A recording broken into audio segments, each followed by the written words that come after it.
Good morning student. Rajguru classes Jodhpur में आपका स्वागत है। आज हम आपको प्रतिशत लाभ हानि के जितने भी गोल्डन रूल्स है जो आपके कंपटीशन एग्जाम में काम आने वाले हैं और आपको बहुत ही कम समय में आपके वो सवाल को हल करने में मदद करने वाले हैं, वो आपको आज यहाँ पर बताएंगे। तो सबसे पहला टॉपिक है प्रतिशत। तो देखो, कोई भी 100 पे कितनी चीज़ आपको मिलेगी तो उसको क्या बोलते हैं? प्रत्येक 100 पर आपका हिस्सा, तो उसको क्या बोलते हैं? प्रतिशत। जैसे 25%, तो ये देखो 100 का 25% मतलब देखो 100 का कौन सा हिस्सा है? 1/4 हिस्सा है, तो ये क्या हो गया? 25%। 50% यानी देखो 100 का आधा हिस्सा क्या है? 50 है, तो वो क्या हो गया? आधा को क्या बोलते हैं? 50%। तो ये प्रतिशत का पहला गोल्डन रूल है जो हर कंपटीशन एग्जाम में इससे सवाल बनता है और ये बहुत ही आसानी से अपन कर सकते हैं। अब आते हैं दूसरे गोल्डन रूल की तरफ। प्रतिशत से भिन्न में बदलना। जैसे 20% है, तो अगर उसको भिन्न में बदलना है तो उसका क्या? 100 का भाग दे देना है। तो 20% बट्टा 100 करेंगे तो अपन को भिन्न को काटना आता है, सरल करना आता है। तो 0 से 0 कट जाएगा और 2 से 10, तो कितना हो गया? 1/5। 25% है तो 1/4 और 75% है तो 3/4। तो कोई भी प्रतिशत दिया हुआ हो और उसको भिन्न में बदलना है तो 100 का भाग दे देंगे। अब एक एग्जाम्पल लेते हैं, जैसे 80 का 25%। तो मतलब 25% 100 का कितना भाग हो गया? 1/4 भाग हो गया। तो 80 का 1/4 भाग क्या होगा? तो 80 में 1/4 का गुणा करेंगे तो क्या आ जाएगा? 20। तो 80 का 1/4 भाग क्या होता है? 20 होता है, तो इसका आंसर क्या हो गया? 20। अब गोल्डन रूल नंबर 3 पे चलते हैं, अदला बदली का नियम। मतलब किसी भी x का y% और y का x% दोनों क्या होता है? समान होता है। तो देखो, हम एक एग्जाम्पल लेते हैं, जैसे 200 का 25%। तो 200 का 25% कितना होता है? 50 होता है। तो अदला बदली नियम के अनुसार 25 का 200%। तो देखो 25 का 200% मतलब डबल कर दिया। 100 तो एक सिंगल है और 200% मतलब डबल।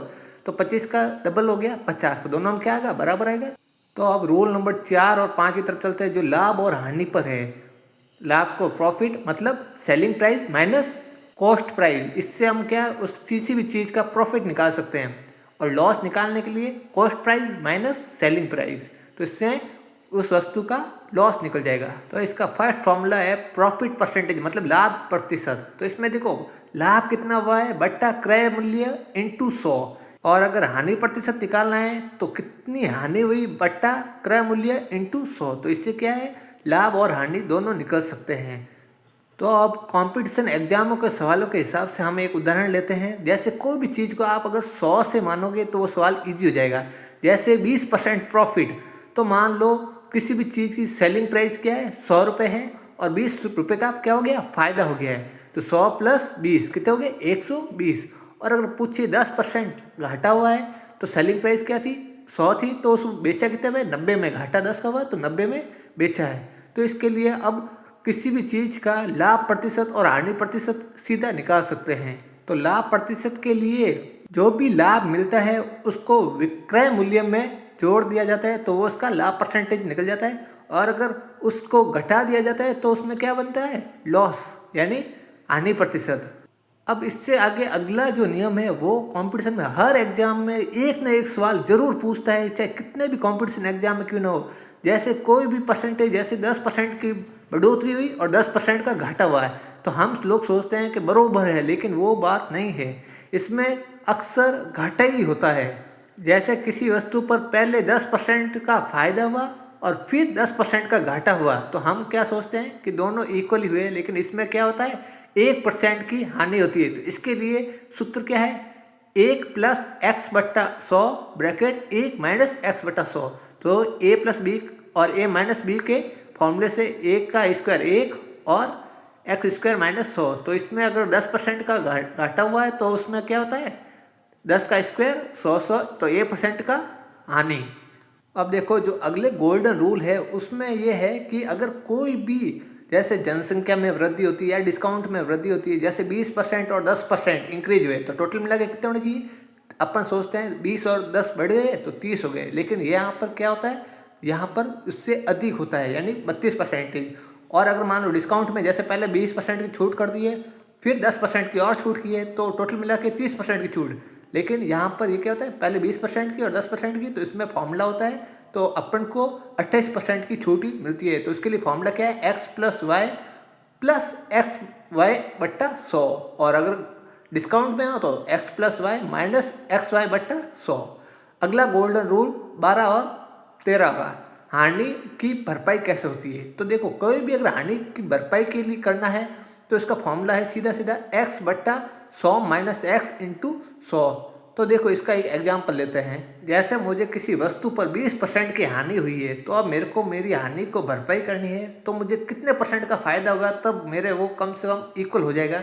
तो मुझे 20%, तो 20 बट्टा 100 में से 20 गए 80 इंटू 100, तो 20% का कम से कम मुझे 25% का लाभ हो, तब मेरा वो जितना भी घाटा हुआ है वो मेरा भरपाई हो जाएगा। इसलिए ये वाला फॉर्मूला यूज किया जाता है। और कंपटीशन एग्जाम में इन सारे गोल्डन रूल में से बहुत सारे सवाल बनते हैं, जो इन गोल्डन रूल्स की सहायता से बहुत ही कम समय में आपको समय की पूरी बचत हो सकती है। तो चलते हैं अगले गोल्डन रूल्स की ओर। गोल्डन रूल्स नंबर 13 और 20, जैसे ये दोनों क्या है, समान है। क्या है, लाभ और छूट। तो देखो, लाभ क्या होता है, तो जो भी सेलिंग प्राइस पर दिया जाता है वो क्या होता है, लाभ होता है। और छूट का मतलब कोई भी वस्तु है उसके जो बॉक्स पे लिखी गई रेट है उस पर डिस्काउंट देना, वो क्या होता है, छूट होती है। तो एग्जाम में हमको ये दोनों सेम नहीं मानने हैं, ये दोनों क्या होते हैं, अलग अलग होते हैं। अगर आपने ये गोल्डन रूल आसानी से पढ़ लिए तो आपके वहाँ पर एग्जाम में जितने भी प्रतिशत, लाभ परसेंट, हानि परसेंट, जितने भी आपके डाउट्स होंगे वो आपके बहुत ही कम समय में, आपके बहुत कम समय लगेगा और आप उन सभी सवालों को बिल्कुल ईजी तरह से हल कर सकोगे। इसके लिए हम कुछ एग्जाम्पल भी लेंगे और उसके बाद हम अगली क्लास में आपको चक्रवृद्धि ब्याज, साधारण ब्याज और भी रूल बताएंगे, ताकि आपके एग्जाम में डायरेक्ट क्वेश्चन वो आपको गोल्डन रूल के हिसाब से उस नियम में लगा सको और सवाल को हल कर सके। देखो, कोई भी किताबों में या कोई भी कोचिंग में इतने डीप में आपको ये नहीं समझा पाएगा, जितना आप इस क्लास को अगर देखोगे तो आपको कम से कम कोई भी कंपटीशन एग्जाम में है तो कम से कम 10 से 15 नंबर का फ़ायदा आपको ज़रूर मिलेगा। तो देखो, एक एग्जाम्पल लेते हैं, जैसे लॉस परसेंट। तो देखो, किसी भी चीज़ पर अपन लॉस लेते हैं तो इसका कितना 20% हुआ। तो अगर उस हानि की भरपाई करनी है तो हमें कम से कम 25% का लाभ होगा, तब हमारे जो भी बिजनेस किया है उसमें 1% भी घाटा नहीं होगा। तो 20% अगर किसी भी वस्तु पर हानि होती है तो हमें उस वस्तु की हानि को दिखाने के लिए कम से कम 25% का लाभ होना आवश्यक पड़ता है। और अब तक अगर आपने चैनल को सब्सक्राइब नहीं किया है तो एक बार चैनल को सब्सक्राइब जरूर कर दें, ताकि आपको आने वाली और भी क्लासों के नोटिफिकेशन मिल सके और आपको इतने इजी अच्छे से गोल्डन रूल समझा सके, ताकि आपके एग्जाम में कम से कम 10 से 15 सेकंड में वो एक क्वेश्चन जो कैलकुलेशन से कम 7 से 8 मिनट में होता है वो 15 सेकंड से भी कम समय में हो सके। आपको गणित के हर क्लास, जो भी कंपटीशन में आपके सवाल जहाँ हार्ड लगते हैं वो उस क्लास को आपको इसमें दिखाया जाएगा। जैसे आपको और भी जो हार्ड क्लास है वो आप कमेंट करके बता सकते हो कि मुझे इस क्लास में हार्ड परेशानियाँ होती है, तो हम उसको बहुत ही ईजी तरीके से गोल्डन रूल के हिसाब से आपको करवाने की कोशिश करेंगे, ताकि आपको ये नहीं लगे कि हमें मैथ्स में प्रॉब्लम है, हमें डाउट्स क्लियर नहीं हो रहे हैं, हमारा सब्जेक्ट नहीं था मैथ। वो आपको दिक्कत करने वाली कोई बात नहीं। अगर आपके 10th में तक ही मैथ्स थी और उसके बाद आपने कोई और सब्जेक्ट भी अगर चॉइस कर लिया है तो भी आपको बहुत ही इजी तरीके से गोल्डन रूल्स के हिसाब के आपको मैथ्स को समझाया जाएगा। अब हमने टॉपिक तो इतने सारे कर लिए हैं, तो हम थोड़े उदाहरण देते हैं जो आपके रीट लेवल 1 और लेवल 2 में काम आने वाले हैं। तो पहला उदाहरण है, आज मैं आपको पिछले वर्षों से पूछे गए गणित के सवालों हाथ से लिखे नोट्स में आसान ट्रिक के साथ समझाने वाले हूँ। मैं गारंटी देता हूँ अगर आपको ये पूरा वीडियो देख लिया तो कम से कम 5 सवाल, मतलब 10 से 15 नंबर के सवाल आपको यहाँ से बन जाएंगे। तो रीट मेंस में पिछले साल से आए क्वेश्चन में से उनके ट्रिक और उसके सॉल्यूशन को आपको बताएंगे। तो देखो, फर्स्ट क्वेश्चन है, निम्नलिखित में से कौन सी संख्या अभाज्य नहीं है। तो देखो, ऑप्शन 2, 3, 1 और 5। तो इसका हल क्या है, अभाज्य संख्या वह होती है जिनमें केवल 2 भाजक हो, मतलब एक जो खुद से भाग जाता है और एक जो एक का भाग जाता है। तो इसका आंसर ऑप्शन सी होगा 1। तो इसमें ट्रिक है कि एक ना तो भाज्य संख्या है और ना ही अभाज्य संख्या, और इसमें आपको ये चीज़ और याद रखनी है कि दो एकमात्र ऐसी सम संख्या है जो अभाज्य है। तो ये आपको डायरेक्ट सवाल पूछ सकते हैं। लेवल 1 और लेवल 2 में ये सवाल डायरेक्ट बहुत बार पूछा गया है। जैसे अगला सवाल पूछ लिया जाता है कि एक अभाज्य संख्या बताओ जो सम हो, तो एकमात्र सिर्फ दो ही है जो एक सम संख्या भी है और वह अभाज्य है। इसके अलावा कोई भी सम संख्या अभाज्य संख्या नहीं है। यह सवाल रीट में सीधे या इसी पैटर्न पर आ चुका है। अब ध्यान से देखिए, मैं आपको ऐसी ट्रिक बताने वाला हूँ जो किताबों में नहीं मिलेगी। पूरे वीडियो में आपको 10 से 15 नंबर का बेनिफिट मिलेगा। तो दूसरा सवाल है, निम्नलिखित में से कौन सी संख्या पूर्ण वर्ग है? तो हम सब जानते हैं 169 यानी 169 एक पूर्ण वर्ग संख्या है। तो इसमें भी देखो एक ट्रिक है। ट्रिक ये है कि जिसका भी इकाई का अंक 2, 3, 7, 8 आ जाए तो वह कभी भी पूर्ण वर्ग संख्या नहीं होगी। इसके अलावा 1, 4, 5, 6, 9 आ गया या पीछे डबल जीरो आ गए तो वो हमेशा पूर्ण वर्ग संख्या होगी। अगला सवाल है, 3 क्रमागत संख्याओं का योग 45 है तो मध्य संख्या ज्ञात करें।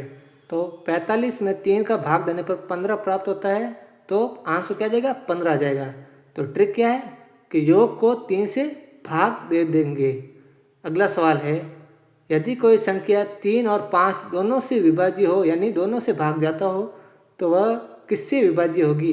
तो हम जानते हैं कि 3 और 5 से विभाज्य मतलब 3 और 5 का एलसीएम लेने पर क्या आता है? 15 आएगा। तो वह हमेशा किससे विभाज्य होगी? 15 से विभाज्य होगी। तो ट्रिक क्या है? दोनों से विभाज्य उसके एलसीएम से भी है, तो ये एलसीएम क्या आ गया? 15। तो किससे विभाज्य होगी? 15 से। और मैं आपको बार बार कह रहा हूँ, अगर आपने ये पूरा वीडियो देख लिया तो कम से कम 5 सवाल सीधे आपके बन जाएंगे। अब अगला सवाल एलसीएम और एचसीएफ से है। तो आपको हर टॉपिक में से 3-4 सवाल देंगे ताकि आपके एग्जाम में सीधा का सीधा वही क्वेश्चन आए।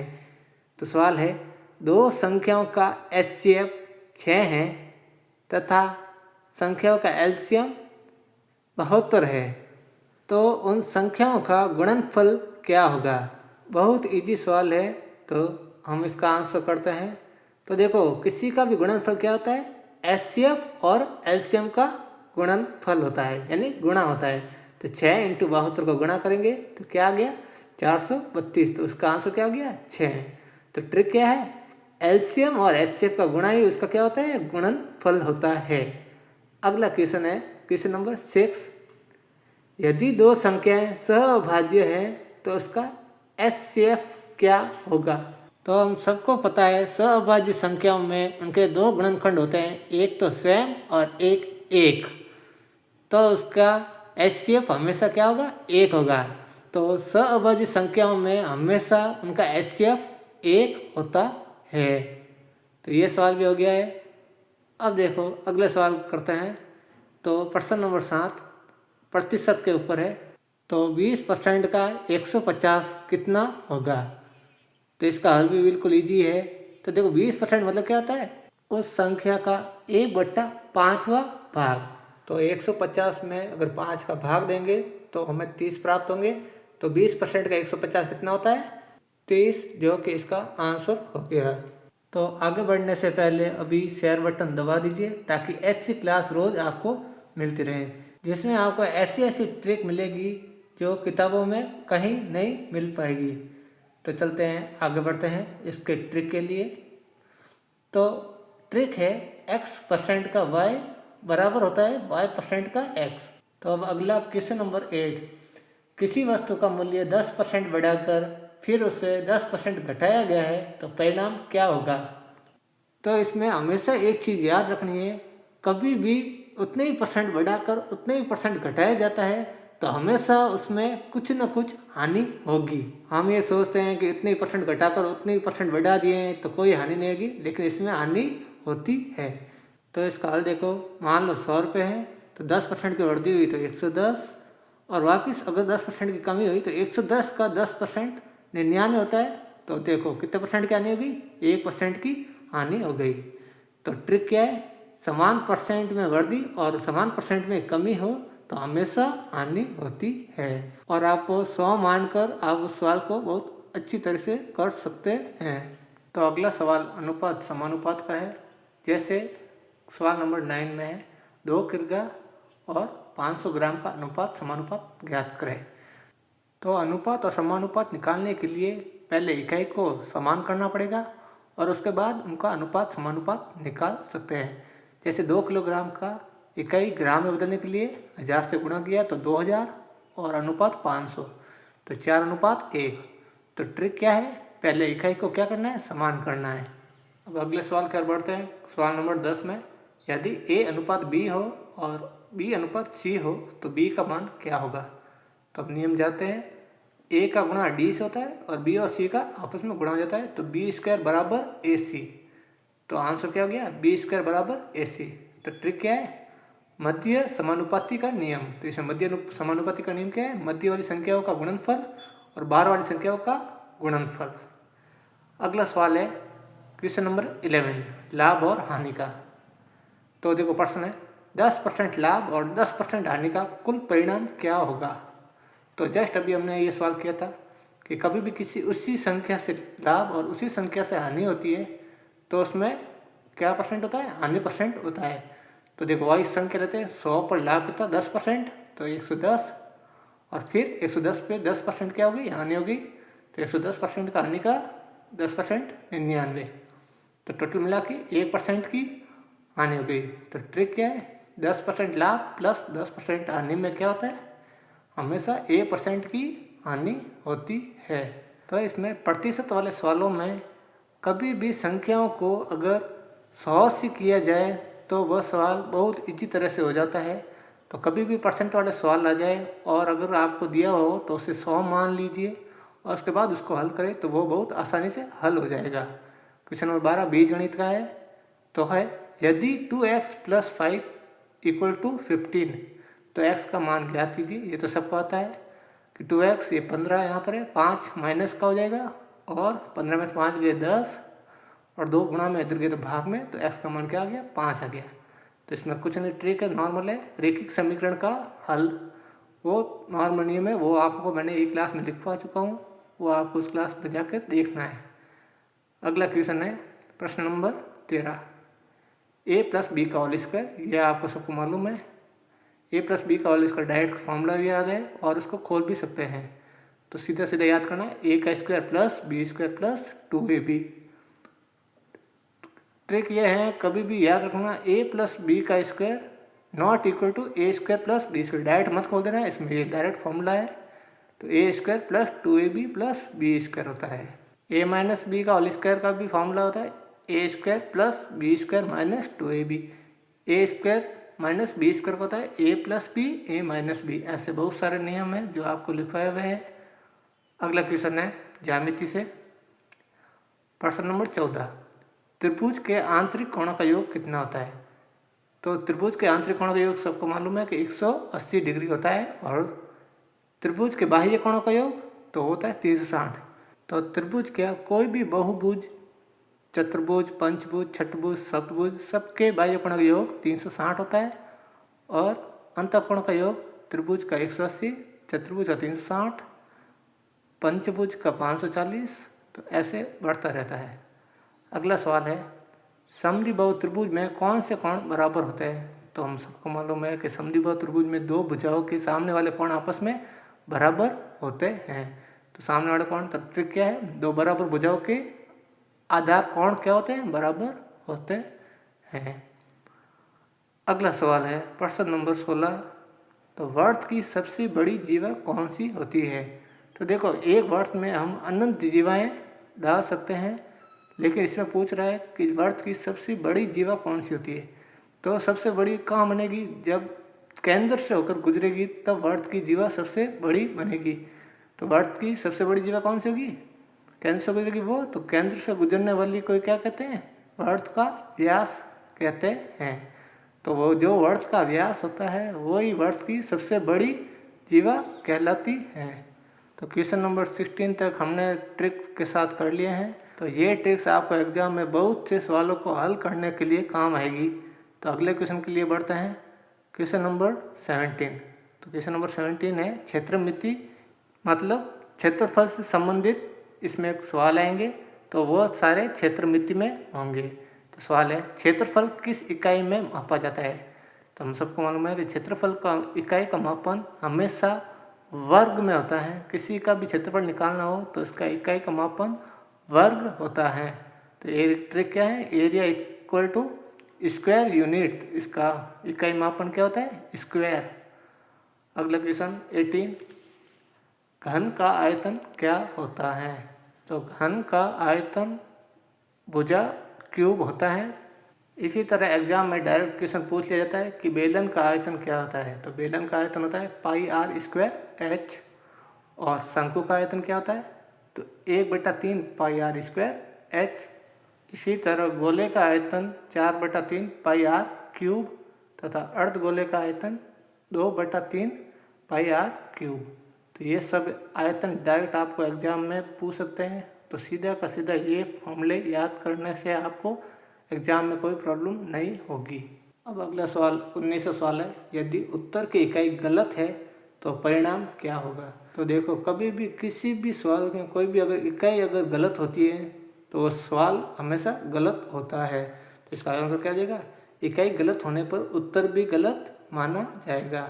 जैसे हम देख सकते हैं कि आलू को हम लीटर में नहीं माप सकते, दूध को घी को हम किलो में मीटर में नहीं माप सकते, तो वह सवाल गलत हो जाएगा। कपड़े को हम किलोग्राम में नहीं माप सकते, दूरी को हम लीटर में नहीं माप सकते, तो ये सवाल क्या हो जाते हैं, गलत हो जाते हैं। अगला सवाल है, समान परिमाप होने पर किस आकृति का क्षेत्रफल अधिकतम होता है? तो इसमें कुछ नहीं करना है, वर्त का क्षेत्रफल हमेशा क्या होगा, अधिकतम होगा। तो ट्रिक में क्या लिखना है कि कभी भी समान परिमाप होता है तो वर्त का क्षेत्रफल हमेशा अधिक होंगे। तो अगले 5 सवाल कोणों से संबंधित होंगे। तो पहला सवाल है, सीधी रेखा पर कोणों का योग 180 होता है, चाहे उस पर कितने ही कोण बन जाए सबका योग क्या हो जाएगा, सीधी रेखा पर 180। तो ट्रिक क्या होगा, एक सीधी लाइन में कोणों का योग हमेशा 180 होता है। अब अगला है पूर्ण कोण। पूर्ण कोण 360 डिग्री का होता है। जैसे किसी भी रेखा का पूरा घुमाव जहाँ से स्टार्ट होती है वहाँ तक का कोण को 360 डिग्री यानी 360 डिग्री कोण को पूर्ण कोण कहते हैं। इसके बाद तीसरा है शीर्षाभिमुख कोण। तो जो आमने सामने शीर्षाभिमुख कोण हमेशा आपस में बराबर होते हैं। तो इसमें ट्रिक होती है कि दो सीधी रेखाएं आपस में काटें तो उसमें आमने सामने बढ़ने वाले कोण को ही शीर्षाभिमुख कोण कहते हैं और वही आपस में क्या होते हैं, बराबर होते हैं। और इसके साथ ही दो कोणों का योग अगर 90 डिग्री होता है तो उसे पूरक कोण कहते हैं, और यदि दो कोणों का योग 180 डिग्री का होता है तो उसे समपूरक कोण कहते हैं। अगला है परिमाप की इकाई। तो परिमाप की इकाई क्या होती है, रेखीय होती है। ट्रिक, जैसे किसी भी लंबाई को हम रेखा में मापेंगे तो इसकी क्या होगी, रेखीय। आयतन की इकाई हमेशा घन होगी, घन मतलब क्यूब। अब क्वेश्चन नंबर 26 से लगा के करेंगे सवाल। तो पहला सवाल है, कौन सी संख्या 9 से विभाज्य होगी? तो देखो इसकी भी ट्रिक है, जिस संख्याओं का योग अगर 9 से विभाज्य होता है तो वह संख्या 9 से विभाज्य होगी। तो देखो 3, 4, 5 का वो योग करते हैं तो 12 आता है, तो 9 से विभाज्य नहीं है। 352 में भी इनका योग 10 है तो वो भी 9 से विभाज्य नहीं है। 368 में भी योग 17 है तो वो भी 9 से विभाज्य नहीं है। और अगली संख्या का भी योग कितना है, 11 है, तो वो भी नहीं है। तो इसमें से आंसर कुछ नहीं होगा। तो उनका अंकों का योग क्या होना चाहिए, 9 से होना चाहिए, तो 9 से विभाज्य होगी। तो 9 और 3 से विभाज्य होने का नियम यही है कि उन अंकों का योग करके उसमें अगर 3 या 9 का भाग देते हैं, अगर वो भाग पूरा जाता है तो वह संख्या उससे विभाजित हो जाती है। तो संख्याओं की विभाज्यता के नियम को हम अगली क्लास में आपको लिखाया हुआ था, आप उस क्लास में जाके विभाज्यता के सारे नियम देख सकते हैं। अब अगला सवाल है क्वेश्चन नंबर 27, निम्न में से कौन सी संख्या 6 से विभाज्य होगी? तो इसका नियम है कि अगर कोई भी संख्या 2 से या 3 से दोनों से विभाज्य होती है तो वह हमेशा 6 से विभाज्य भी होगी। और 2 का नियम क्या है, जिसके इकाई का अंक 2, 4, 6, 8 और 0 हो तो वह 2 से विभाज्य होगी। और 3 का भी बताया कि उनके अंकों को जोड़ने पर और फिर 3 का भाग देने पर अगर 3 का भाग पूरा जाता है तो उस संख्या में भी 3 का भाग पूरा जाएगा। तो ट्रिक क्या है, 6 से विभाज्य का मतलब 2 और 3 दोनों से विभाज्य होगी। तो इनका नियम हमने अगली क्लास में दिखाया हुआ है, जो आप वहाँ पर जाके देख सकते हैं। क्वेश्चन नंबर 28 है, किसी संख्या का वर्ग 144 है तो वह संख्या क्या है? तो आंसर क्या होगा, 12। तो आपको वर्गमूल से वर्गमूल निकाल सकते हैं, या फिर आप 1 से 20 तक वर्गमूल याद कर सकते हैं। रीट मैथ्स के लिए कम से कम 1 से 25 तक वर्गमूल और 1 से 10 तक घन याद रखने से हमारे समय की बर्बादी कम होगी और वो सवाल आसानी से कर पाएंगे। वर्गमूल के साथ साथ हम बीजगणित के a प्लस बी के whole square, a minus B के whole square, a square minus B square, a plus B के होल क्यूब, इनके भी सूत्र याद करके वर्गमूल निकाल सकते हैं। अगले सवाल क्या बढ़ता है, 12 और 18 का एलसीएम ज्ञात करें। तो 12 का एलसीएम 2 × 2 × 3, 18 का एलसीएम 2 × 3 × 3। तो दोनों का एलसीएम 2 की घात 2 × 3 की घात 2। तो क्या आ गया एलसीएम, 36। ट्रिक, एलसीएम में अधिकतम घात होती है और एचसीएफ में जो उनके बीच में कॉमन होता है उसको एचसीएफ कहते हैं। अगला सवाल है, 24 और 36 का एचसीएफ क्या है? और इसमें देखो जो जो कॉमन चीज़ आती है वो एचसीएफ होता है उसका। तो 24 का 2 की घात 3 × 3 और 36 का एचसीएफ 2 की घात 2 × 3 की घात 2। दोनों का एचसीएफ क्या होगा, तो दोनों में 2 की घात 2 कॉमन आ रही है और दोनों में 3 कॉमन आ रहा है, तो इसका एचसीएफ 12। तो सवाल नंबर 30 का आंसर एचसीएफ क्या हो गया, 12 हो गया। तो एचसीएफ हमेशा क्या होता है, न्यूनतम होता है और एलसीएम अधिकतम। इसमें एक ट्रिक है कि एचसीएफ का मान हमेशा कम होगा और एलसीएम का मान हमेशा अधिकतम होगा। कभी कभी कंफ्यूज हो जाता है कि एलसीएम अधिक होता है या एचसीएफ अधिक होता है, तो इसलिए याद कर लेना कि एचसीएफ हमेशा कम होगा और एलसीएम हमेशा अधिक होगा। अब अगला सवाल है क्वेश्चन नंबर 31, जो प्रतिशत के ऊपर है। तो आगे बढ़ते हैं सवाल की ओर। किसी संख्या का 25% अगर 50 है तो संख्या ज्ञात कीजिए। तो 25% मतलब किसी संख्या का 1/4। तो किसी संख्या का 1/4 कितना है, 50 है। तो वो सीधा सीधा अपन कर सकते हैं कि अगर 200 का 1/4 होगा तो वो 50 हो जाएगा। तो इसका आंसर क्या आ जाएगा, 200 हो जाएगा। तो वही सीधे ट्रिक है, 25% मतलब इसका 1/4। और किसी का अगर 10% हो तो उसका 1/10 भाग, और किसी का अगर 50% होगा तो इसका मतलब 1/2 भाग, यानी आधा भाग। अगला 32 सवाल, 80 का 10% कितना होगा? तो 80 का 10% काट गया, बीच में गुणा लग गया और बिट्टे 100, तो 2 जीरो से 2 जीरो कट गए, तो आंसर क्या गया, 8 आ गया। किसी का भी 10% मतलब उसका 1/10वां भाग। तो 80 का 1/10वां भाग क्या होगा, 10। तो हमने क्लास में ली हुई है कि 100% किसी की भी संख्या का तो वह पूरा भाग होता है। किसी भी संख्या का 50% भाग मतलब उसका आधा 25%, तो 100 का कितना 1/4 है, तो उस संख्या का 1/4 है। और 20% उस संख्या का 1/5वां भाग होगा। अगला सवाल क्वेश्चन नंबर 33, किसी संख्या में 20% की कमी करने पर 80 प्राप्त होता है तो मूल संख्या क्या है? तो मैंने उस टाइम कहा था कि कोई भी अगर परसेंटेज निकालना तो 100 मान लेना है। तो 100 का 20% कमी किया तो 100 में से 20%, तो 20 कमी की तो क्या हो गया, 80 प्राप्त हो गया। तो वह संख्या क्या हो गई, 100 हो गई। तो ट्रिक क्या है कि अगर उस संख्या को 100 मान लेंगे तो हर सवाल आपको बहुत आसानी से हो जाएगा। अब अगला सवाल है, दो संख्याओं का अनुपात 3:5 है और उनका योग 64 है, तो संख्याएं ज्ञात कीजिए। तो इसमें x मान के भी कर सकते हैं या इनको जोड़ के इसका भाग दे दिया, तो 64 में 8 का भाग दिया तो 8 आ गया। तो 3 को 8 से गुणा किया तो 24 और 5 को 8 से गुणा किया तो 40। तो इनको जोड़ के उसका भाग दे दो या फिर x मान के कर लो, दोनों से ये सवाल ईजी से निकल सकता है। इसमें बहुत सी ट्रिक है, तो वो आप एक क्लास में आपको मैंने बताया हुआ है, वो क्लास आप देख कर ये सवाल आसानी से कर सकते हैं। ऐसे आपको पिछले वर्षों के जो रीट मेंस के जो भी पेपर के सवाल हैं वो आपके ट्रिक समेत इस पीडीएफ में दिए हुए हैं। तो आप ये पूरी पीडीएफ अगर देखोगे तो कम से कम 10 से 15 नंबर इस वीडियो से आपको मिल जाएंगे। तो कम से कम 10 से 15 नंबर के सवालों के लिए आपको सिर्फ ये 30 मिनट की वीडियो में आपको पूरे के पूरे सवाल एक साथ एक निचोड़ मिल जाए। तो क्वेश्चन नंबर 35 पे आता है, यदि 5:x बराबर 15:45 हो तो x का मान ज्ञात करिए। तो अनुपात समानुपात में मध्य मान का गुणनफल बाहरी भागों के गुणनफल के बराबर होता है। तो बीच वाले को दोनों का गुणनफल करेंगे और बाहर वाले गुणनफल करके उसमें भाग दे देंगे। तो आंसर आ गया 15। तो अगला सवाल 36, लाभ और हानि पर 100 रुपये की वस्तु पर 20% लाभ पर बेची गई है तो विक्रय मूल्य क्या होगा। तो देखो हम उस वस्तु को 100 रुपये मान लिया है तो 100 का 20% 20 होता है, तो लाभ मिला है तो 100 + 20 120, तो विक्रय मूल्य क्या हो गया 120।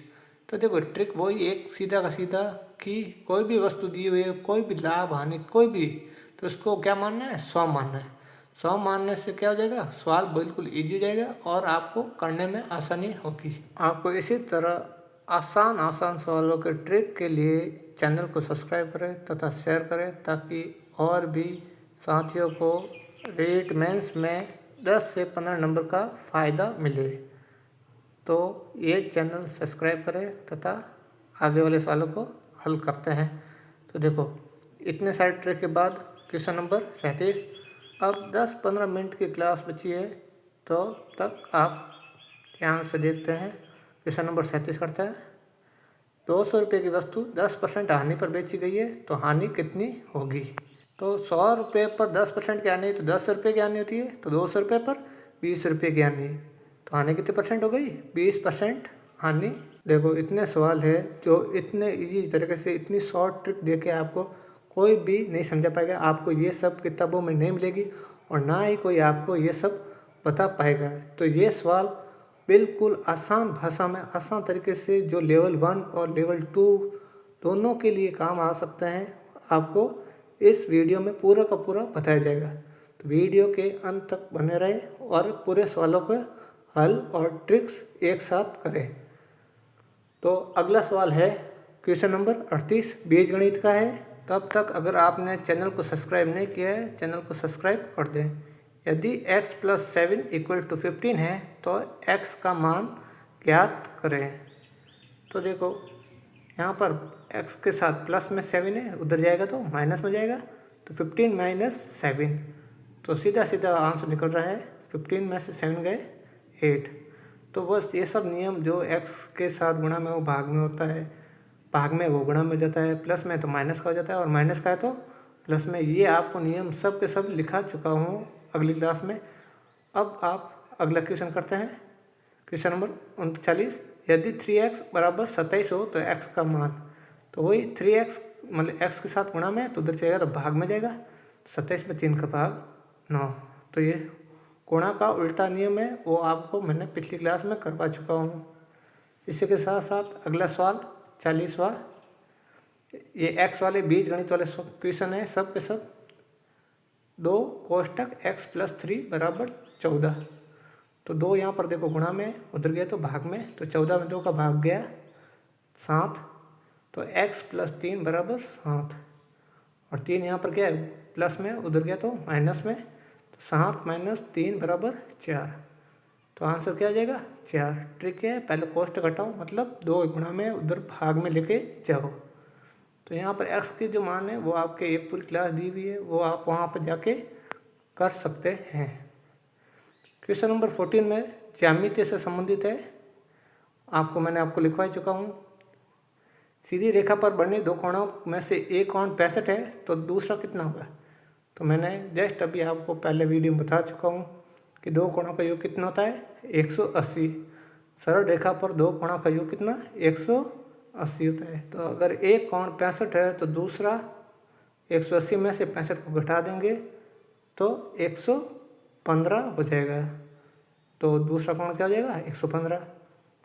तो इसका हल देखते हैं। तो 180 योग है, तो दूसरा कोण निकालने के लिए 180 में से 165 को घटा दिया है, तो क्या आ गया 115। तो सीधी रेखा पर बने दो कोणों का योग 180 होता है। और अगर दो कोणों का योग 90 हो तो उसको पूरक कोण कहते हैं, और दो कोणों का योग अगर 180 हो तो उसे समपूरक कोण कहते हैं। अगला सवाल, समकोण त्रिभुज में एक कोण 90 डिग्री है तो शेष दोनों कोणों का योग कितना होगा। तो देखो तीनों कोणों का योग कितना होता है 180 होता है त्रिभुज के। अगर एक कोण 90 डिग्री है तो 180 में से 90 गए तो पीछे बच गए 90, तो दोनों कोणों का योग कितना होगा 90 होगा, क्योंकि त्रिभुज में तीनों कोणों का योग कितना होता है 180 होता है। और चतुर्भुज के चारों कोणों का योग तो मैंने आपको बता दिया है, चतुर्भुज के चारों कोणों का योग 360 होता है। पंचभुज के पांचों कोणों का योग 540 होता है। अगला क्वेश्चन है क्वेश्चन नंबर 43। समद्विबाहु त्रिभुज में अगर एक कोण 50 है और दूसरा बराबर कोण कितना होगा। तो देखो समबाहु त्रिभुज में तीनों कोणों का योग एक बराबर होता है, तो अगर एक कोण अगर 60 का होगा तो तीनों कोण कितने होंगे 60 के होंगे। लेकिन समद्विबाहु त्रिभुज में हमेशा दो कोण बराबर होते हैं और तीसरा कोण अलग होता है। तो अगर एक कोण का मान 50 है तो समद्विबाहु त्रिभुज में दूसरे कोण का मान भी 50 होगा। तो क्योंकि समद्विबाहु त्रिभुज के समान भुजाओं के बीच में बने हुए कोणों का योग आपस में बराबर होता है। यह सवाल रीट में इसी पैटर्न के अनुसार बहुत सारे सवाल आ चुके हैं जो मैं आपको इस सवाल करवा रहा हूँ। तो आपको अगला क्वेश्चन चलते हैं क्वेश्चन नंबर 44 की तरफ। क्षेत्रमिति, वर्ग की भुजा अगर 4 सेंटीमीटर हो तो क्षेत्रफल ज्ञात कीजिए। तो सीधा सीधा आंसर है कि वर्ग का क्षेत्रफल क्या होता है भुजा इंटू भुजा। तो भुजा का मान दिया हुआ है 4, तो 4 इंटू 4 तो क्या हो गया 16। तो वर्ग की इकाई क्या होती है सेंटीमीटर स्क्वायर, तो 16 सेंटीमीटर स्क्वायर। ट्रिक क्या है, वर्ग की भुजा क्या होती है भुजा इंटू भुजा, वर्ग का क्षेत्रफल और वर्ग का परिमाप 4 इंटू भुजा। अगला सवाल क्वेश्चन नंबर 45।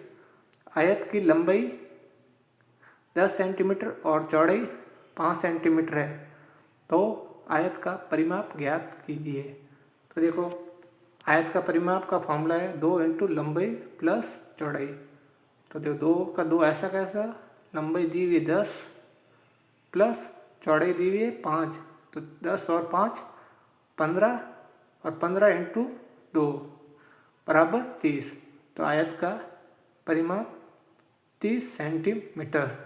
तो आज हमने 45 सवाल पूरे किए हैं। इन 45 सवालों में से हमने हर सवाल के 3 या 4 ट्रिक्स दिए हैं ताकि इससे रिलेटेड जितने भी सवाल आए वो अगर रीट मेंस या थर्ड ग्रेड टीचर में अगर आपके वो सवाल उनके रिलेटेड आ जाए तो वो एक सवाल से 4 सवाल आसानी से हो सके। आपको डायरेक्ट पूछते हैं तो मैंने हर सवाल में कम से कम 4 ऑप्शन दिए हुए हैं और उनके चारों ऑप्शन के ट्रिक बताई हुई है। वो सीधी की सीधी ट्रिक आपको डायरेक्ट एग्जाम में पूछ सकते हैं। तो वो पूरा का पूरा सवाल मैंने आपको इस वीडियो में कराया हुआ है। आपके इस वीडियो में कम से कम 45 सवालों में से अगर 10 से 15 नंबर भी अगर आपके इस वीडियो से जुड़ते हैं तो आपके इस 30 मिनट के वीडियो के अंदर कम से कम 10 से 15 नंबर का फ़ायदा हो गया है। अब इसी तरह लास्ट 20-25 दिन हैं तो उसमें आपको ऐसे ही 45 सवाल के प्रीवियस ईयर क्वेश्चन देंगे ताकि उसके ट्रिक और हर एक क्वेश्चन के कम से कम 4 ट्रिक होगी, तो आपके उनके रिलेटेड जितने भी सवाल आएंगे वो आप आसानी से कर सकते हैं। तो इससे अगले वीडियो के लिए आप चैनल को सब्सक्राइब कर दीजिए तथा चैनल को अपने दोस्तों को शेयर करें ताकि आपके दोस्तों को भी कम से कम 10 से 15 सवालों का फ़ायदा हो सके। लेवल 1 और लेवल 2 के गणित के सवाल है जो बहुत बार पूछे गए हैं, जैसे प्रथम 30 प्राकृत संख्याओं का योगफल। तो उनके लिए सीधा का सीधा फॉर्मूला याद होना चाहिए। जैसे फॉर्मूला हम पुट करेंगे तो इसका आंसर आ जाएगा। तो देखो इसका फॉर्मूला क्या है, प्रथम n प्राकृत संख्याओं का योगफल का फॉर्मूला होता है n इंटू n+1/2। तो देखो यहाँ पर n का मान क्या होगा 30 होगा। क्यों, प्रथम 30 प्राकृत संख्या का योग पूछा है तो 30 n की जगह और n+1 30 + 1 31 बट्टा 2। 30 से 2 बार कट गया 15, 15 × 31 465 आंसर। तो ये सीधा का सीधा अगर आपके पास फॉर्मूला होगा तो फॉर्मूले से बिना कैलकुलेशन भी कर सकते हैं। इसी तरह अब नेक्स्ट सवाल के लिए ट्रिक है, भिन्नात्मक रूप में 7.46 आगे चलता रहेगा कि अभिव्यक्ति का रूप क्या होगा। तो देखो इसमें भी कुछ नहीं करना है, 7.46 बार बार 46 दोहरा रहा है तो 46 पे क्या आ गया, बार आ गया। तो देखो बार हटाएंगे तो नीचे 99 लग जाएगी और 46 से पहले वाली संख्या क्या है, 7 है तो -7 कर देंगे। तो 746 में से 7 गए तो 739 और बट्टा में आ गया 99। तो इसका अभिव्यक्ति रूप देखो 739/99 कहाँ आ रहा है, ऑप्शन नंबर ए में। तो ये हर क्वेश्चन में इसी तरह ये हो जाएगा। अगला क्वेश्चन है 1 से 20 तक की सभी प्राकृत संख्याओं का योगफल ज्ञात कीजिए। तो ये देखो वापस योगफल आ गया है। तो इसका सीधा फॉर्मूला मैंने पहले क्वेश्चन में कराया था, n+1/2। तो 20 का पूछा है तो n क्या हो गया 20 और n+1 20 + 1 21/2। तो 20 का डिवाइड 2 में गया 10, 21 × 10 = 210। तो इसका आंसर क्या हो गया 210। तो ये सीधा का सीधा अगर आपके पास फॉर्मूला होगा तो इसमें मान डिराइव करना है और सीधा आंसर आपको 5 सेकंड में आंसर मिल जाएगा। वरना कैलकुलेशन करोगे तब तक तो एक क्वेश्चन 2-3 मिनट तो पेपर छूट जाएगा।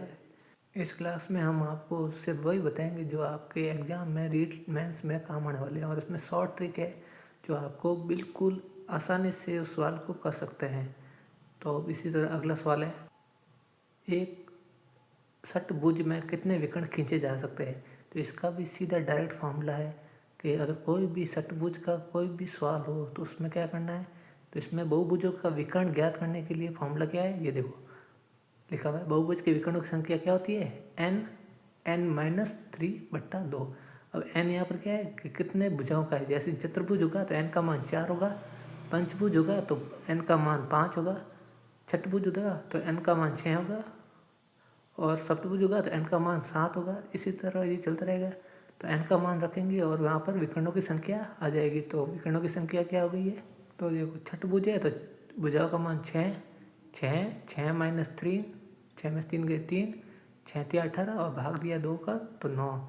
तो छठभुज में विकर्णों की संख्या कितनी हो जाएगी, 9। अगला सवाल है, एक अष्टभुज आकृति में कितने विकर्ण खींचे जा सकते हैं।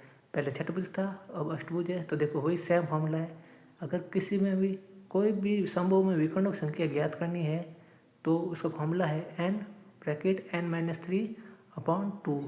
तो देखो छठभुज के लिए पहले 6 भुजा ली थी, अब क्या है अष्टभुज है। तो अष्टभुज के लिए कितने भुजा आएंगी, 8। तो n का मान क्या हो गया 8।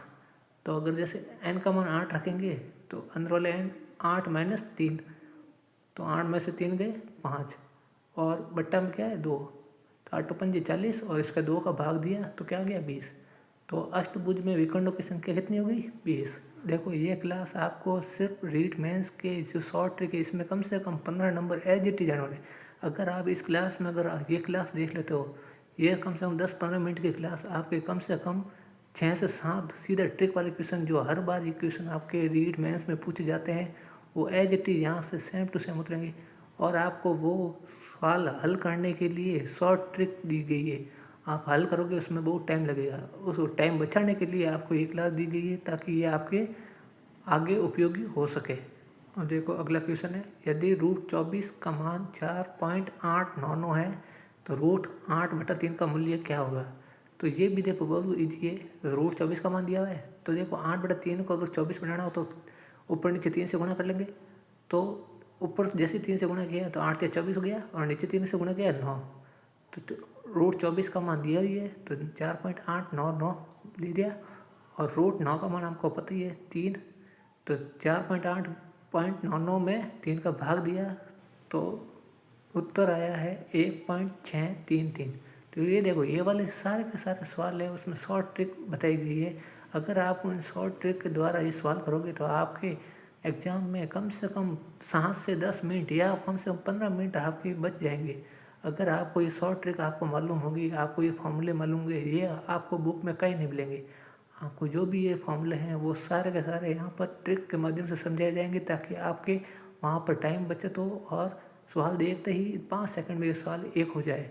इस कारण आपको यहाँ पर ये क्लास दी गई है। देखो कम से कम ये एक क्लास आपको कम से कम 7-8 मिनट की क्लास आपके कम से कम 10 से 15 नंबर के सवाल के वहाँ पर काम आने वाली है। अब लास्ट के 15 दिन में आपके जो भी लेवल 1 है, लेवल 2 में जो भी पिछले सालों में आए वाले क्वेश्चन हैं वो सब के सब इस सवाल में पूछे गए हैं। तो आपको ये क्लास पूरी की पूरी देखने पर आपको कम से कम 15-20 नंबर का फ़ायदा होगा। अब अगला सवाल है 57 की घात 58 98 इंटू 35 की घात 25 इंटू 33 की घात 96 में इकाई के स्थान पर कौन सा अंक आएगा। तो देखो इसमें बिल्कुल ईजी है, आपको जैसे जैसे ये करना है। तो जैसे देखो पीछे क्या इकाई का अंक 7 है, तो यहाँ पर 4 का भाग दिया तो पीछे क्या आ गया 2 से सवाल बच गया। यहाँ पर पीछे इकाई का अंक क्या है 35 में 5 है, तो इसमें 4 का भाग दिया तो पीछे इकाई का अंक क्या बचा 25 में 4 का भाग देने पर 1, तो इसकी घात 1 हो गई। और 33 में देखो इकाई का अंक क्या है 3 है, और 96 में जैसे 4 का भाग दिया तो शेष पर 4 बचते हैं, तो इसकी घात क्या हो गई 4 हो गई। तो देखो 7 का स्क्वायर 49 इंटू 5 इंटू 3 का घात 4 81, तो इन सबको गुणा करते हैं तो ये आता है। तो देखो इसमें इकाई का अंक क्या हो गया 5, तो इसका आप सीधा करने की कोई ज़रूरत नहीं है, आप सबके इकाई का अंक निकाल के उसकी घात को कम कर दीजिए, ताकि आपको वहाँ पर वो सवाल क्या हो जाएगा ईजी हो जाएगा।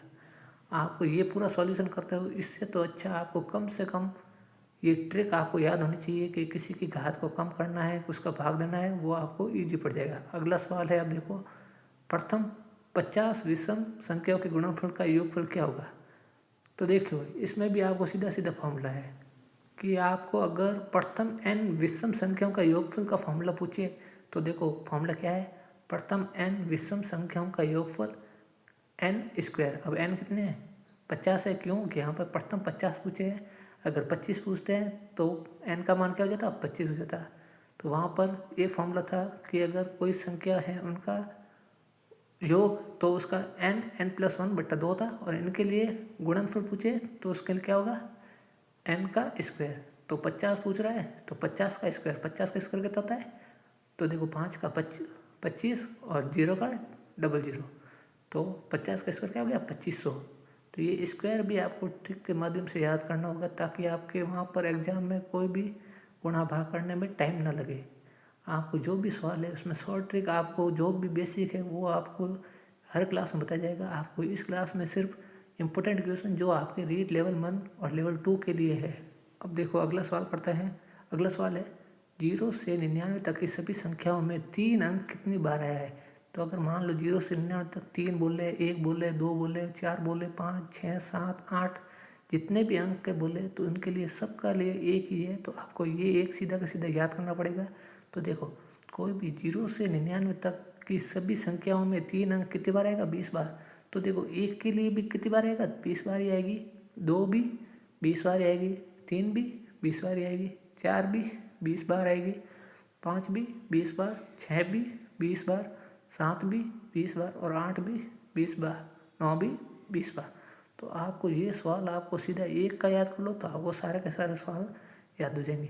तो आप में इस क्लास में आपको पूरे के पूरे जो ट्रिक है, ताकि आपके उस एग्ज़ाम में आपको कोई दिक्कत ना हो, आपके समय की बचत हो, तथा कम से कम 15 से 20 सवाल आपके यहाँ से बन जाएंगे, ताकि आपके आने वाले जितने भी एग्ज़ाम हो तो आप में ये शॉर्ट ट्रिक कम से कम आपके फ़ायदा करेगा 15 से 20 नंबर का।